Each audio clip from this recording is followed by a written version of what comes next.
Hey everyone, I'm Michael, and this is another episode in my series, A Plant a Week.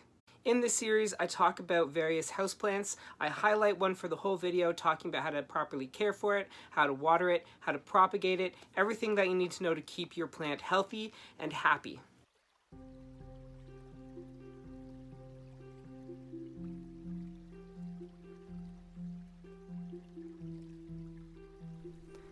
The bird of paradise. Found primarily in the treetops of Papua New Guinea and eastern Australia, this family is made up of 42 different species, all with vibrant plumage and... Wait, this is not the right bird of paradise. This is another bird of paradise? This is ridiculous. Why would you name a plant a bird of paradise when it's not even a bird? This plant should be called a plant of paradise, maybe. This plant is the Strelitzia reginae, the Strelitzia reginae, or as it's more commonly known, the bird of paradise, named so for the orange crane-like flowers that they produce that look like a bird of paradise. Originally found in South Africa, it can be purchased at nearly any nursery now. These plants are large, showy plants that can grow pretty big.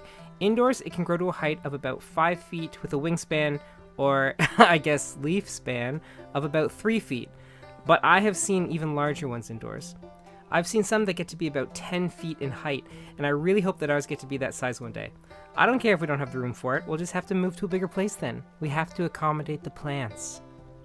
Water these birds every 1 to 2 weeks if you have them indoors. They like to dry out between waterings and don't want to sit in water. If you have them outside, like we did throughout the summer, you might need to up the watering. We had to soak ours about once a day, and in the heat of summer, sometimes twice. These plants can be sensitive to hard tap water, so the best way to water them is with filtered water. That being said, we just watered them straight from the hose, and they did perfectly fine. Because they don't want to sit in wet soil, it's best to keep them in a well-draining medium, or something with drainage holes. When I brought ours in, I repotted them into new pots with new soil, perlite, and orchid bark to give them a well-draining place to continue growing. Our birds seem to be thirsty drinkers though, which you can tell when the leaves start to curl inwards or begin to wilt, so it seems like all we really do is water them. These plants need direct sunlight to thrive. Right now, we're overwintering them in one of the brightest locations in our home, in a wide east-facing window that receives a ton of light throughout the day. I don't think they'll have any problem surviving the winter, but come summer, they'll be going right back outside in direct sunlight to continue growing. We'll have to gradually send them outside to get them used to the new light, but that's something you have to do anyway when moving plants from location to location.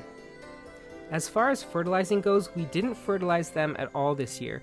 When we bought them, they came with slow-release fertilizer balls, and that was all the food that they got, and it seemed to work fine. That being said, they are normally heavy feeders and prefer a balanced fertilizer that is equal parts nitrogen, phosphorus, and potassium. And they prefer to be fertilized about once a month during the growing season, spring to fall. The best way to propagate the bird of paradise isn't to do a fancy dance and find a mate while Richard Attenborough narrates over top of it, but to divide the plant. You want to do this mostly in the spring, uproot your plant, and with a sharp knife cut a piece of the rhizome. You can then put that piece in a new pot, wait a few days before watering it, and then a new plant should begin to form. If cutting up your rhizome sounds too terrifying, which I admit it does to me, you can wait until your plant begins to produce offshoots and sever them from the mother plant once they start to pop out of the ground. The most common pests that you'll find on your bird of paradise are mealybugs and scale, which they are very prone to. If you leave it outside, it can also be attacked by a number of critters like caterpillars, snails, and grasshoppers. Before we brought ours in for the winter, we did have a little bit of a spider mite problem on a couple of them, but they were all taken care of by washing them in water and dish soap a couple times each until the spider mites were finally gone. You can also use insecticidal soap or neem oil. There are lots of different options when it comes to dealing with pests on your plants. As far as toxicity, these plants are definitely toxic, and you want to keep them away from any pets who want to munch on them. Luckily, our dogs don't bother the plants too much, but it's best to keep them somewhere out of reach just to be safe. A number of these birds are threatened by habitat loss and hunting, but you can help them with donations to the World Wildlife Fund. Wait, this is the wrong bird of paradise again. My bad. The large foliage and possibility for excessive size makes the bird of paradise a show plant that will catch anyone's eye. If you have the light and the space, I definitely recommend picking one of these up and letting it fill your house. Who doesn't want to live in a jungle? Maybe you could introduce some birds of paradise to fly around it too. Like the bird ones, the animal ones. Thanks again for watching. Remember to like and subscribe for similar content. On Mondays, I post videos about houseplants. And on Fridays, I also post videos about houseplants. And reading, writing, photography, art, and any other generic interests of mine. As always, you can find my social media links in the description below. Also, you can find links to H&H Games, the board game company I've helped create, and our debut board game, Season of Heroes. You can also find the Amazon links to my fantasy series, A Chronicle of Crowns. Thanks for watching, bye!